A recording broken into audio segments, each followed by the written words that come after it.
Salam Bapak Ibu dan Saudara terkasih di dalam nama Tuhan Yesus.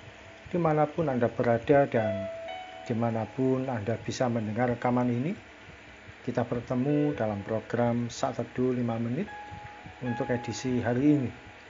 Sebagai dasar kebenaran firman Tuhan, saya akan bacakan dari Markus 10 ayat 22. Firman Tuhan berkata, mendengar perkataan itu, ia menjadi kecewa, lalu pergi dengan sedih, sebab banyak hartanya. Sahabat Kristus, kisah ini mengenai seorang muda yang gagal mengikut Tuhan Yesus.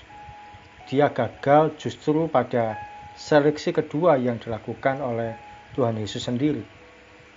Pada seleksi pertama, dia lolos karena merasa sudah melakukan hukum Taurat sejak masa kecilnya.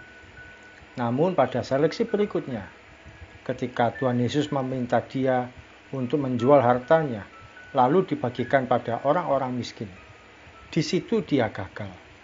Dia meninggalkan Tuhan Yesus justru sebelum mengalami banyak penderitaan. Dia batal mengikut Tuhan Yesus sebab banyak hartanya. Firman Tuhan ini sebenarnya mengajarkan pada kita untuk berani meninggalkan segala sesuatu yang mengikat kita untuk mengikut Tuhan Yesus dengan totalitas. Orang muda ini gagal menjadi seorang misionaris yang bisa jadi suatu kali pelayanannya sejajar dengan para rasul yang lain.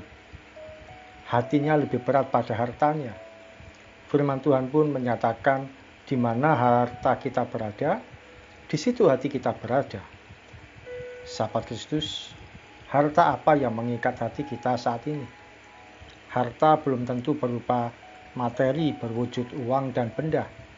Harta yang mengikat kita bisa jadi berupa manusia atau orang tertentu yang kita istimewakan lebih daripada pengenalan akan Tuhan.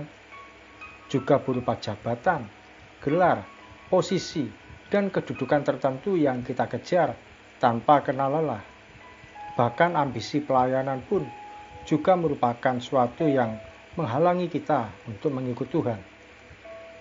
Jangan pernah mempertahankan atau memegang erat apa yang bersifat sementara, sebab segala sesuatu bisa mengecewakan dan habis tak bersisa. Orang baik bisa berubah sikap, harta benda bisa habis, kedudukan dan jabatan pun bisa berganti. Hanya satu yang tak akan meninggalkan kita. Dialah Tuhan Yesus sebagai mutiara terindah yang tidak bisa dibandingkan oleh apa dan siapapun dalam hidup kita ini. Mari kita berdoa. Terima kasih Tuhan Yesus, firman-Mu pagi hari ini menguatkan kami untuk kami mengikut Engkau dengan sepenuh hati, untuk kami boleh memberi diri kami mengikut Tuhan dengan segenap hati, dengan kesungguhan hati, dengan tidak ragu-ragu lagi. Terima kasih Tuhan, inilah saatnya, inilah harinya kami mengikut Tuhan dengan totalitas, dengan maksimal.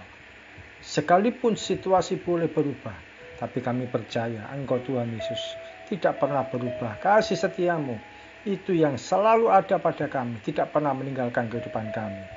Terima kasih Tuhan, kami siap melangkah sepanjang hari ini. Kami percaya rezeki yang jadi bagian kami yang Tuhan sediakan, itulah yang akan kami terima dan membuat kami bersukacita dan membuat kami boleh bertahan dalam menjalani kehidupan ini hari demi hari. Terpuji nama-Mu ya Tuhan, dalam nama Tuhan Yesus kami berdoa dan mengucap syukur. Amin. Sahabat Kristus, orang baik bisa berubah sikap, harta benda bisa habis, kedudukan bisa berganti. Hanya pribadi Tuhan Yesus yang tidak akan pernah berubah, dulu, sekarang, dan selamanya. Salam dari saya Pendeta Oki Raharjo dari Mizpah Ministry. Tetap setia sampai garis akhir. Tuhan Yesus memberkati.